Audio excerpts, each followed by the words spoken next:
ॐ सहना भवतु सहनौ भुनक्तु सह वीर्यं करवावहै तेजस्विनावधीतमस्तु मा विद्विषावहै। ॐ शान्तिः शान्तिः शान्तिः। हरि ओम श्री गुरुभ्यो नमः। हरि ओम। आज हम लोग कृष्ण यजुर्वेदीय शांति मंत्र का अर्थ देखने वाले हैं। यह जो शांति मंत्र है समता की प्राप्ति कराने वाला है।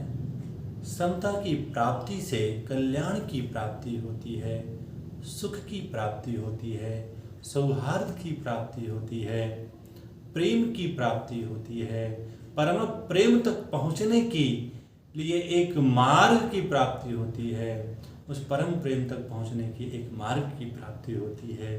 तो यह जो शांति मंत्र है अत्यंत विशिष्ट है, अत्यंत विशेष है। इसको सावधान होकर के सुने, आनंद से सुने, अपने जीवन में लाएं। देखो वैसे तो यह शांति मंत्र एक गुरु और शिष्य के बीच में है, एक गुरु और शिष्य के बीच में प्रेम बना रहे, दोनों का बल बना रहे, दोनों की सामर्थ्य बनी रहे, दोनों की विद्या जो विद्या उन्होंने ग्रहण करी, जो विद्या ग्रहण करा रहा है गुरु, उन दोनों की विद्या को जो है तेजस्वी बनाकर रखने की प्रार्थना है। रखने के लिए ईश्वर से प्रार्थना की जा रही है।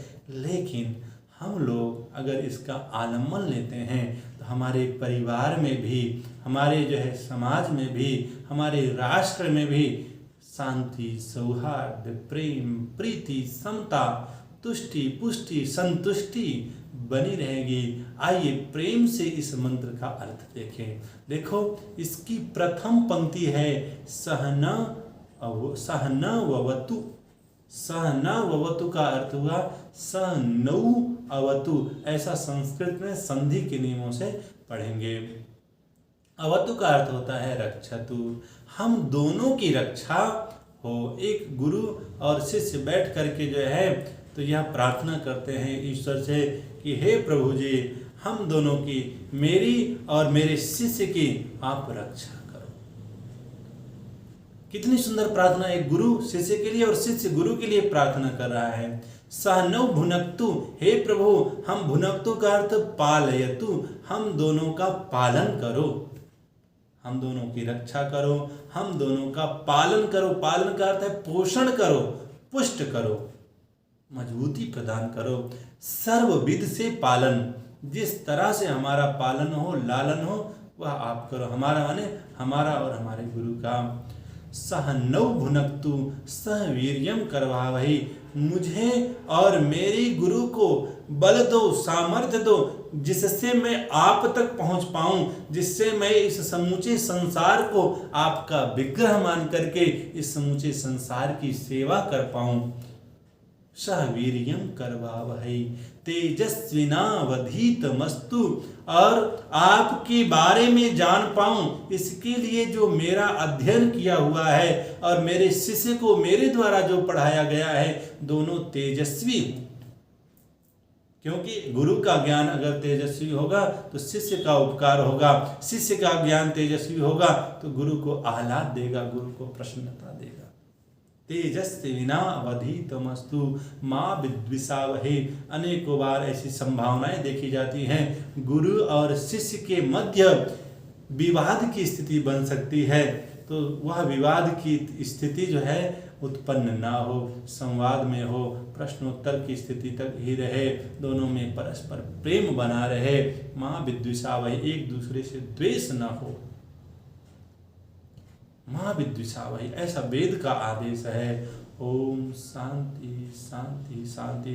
त्रिविध तापों की शांति हो, आध्यात्मिक, आदि भौतिक, आदि दैविक त्रिविध तापों की शांति मेरी और मेरे गुरु जी की हो। देखो एक अर्थ तो यह हो गया गुरु और शिष्य के संदर्भ में। अब दूसरा अर्थ, यदि कोई गुरु शिष्य के संदर्भ में इसकी प्रार्थना नहीं करता, केवल और केवल अपने लिए प्रार्थना करता है, उन्हें अपने लिए माने अपने लिए और अपने परिवार के लिए, तब भी यह मंत्र बड़ा उपयोगी है। मानो कि वह जो है साधक ईश्वर से प्रार्थना करता है, हे प्रभु सह नौ भुनक्तु, हे प्रभु सह न भवतु सह नौ भुनक्तु सह वीर्यं करवावहै तेजस्विनावधीतमस्तु मां विद्विषावहै।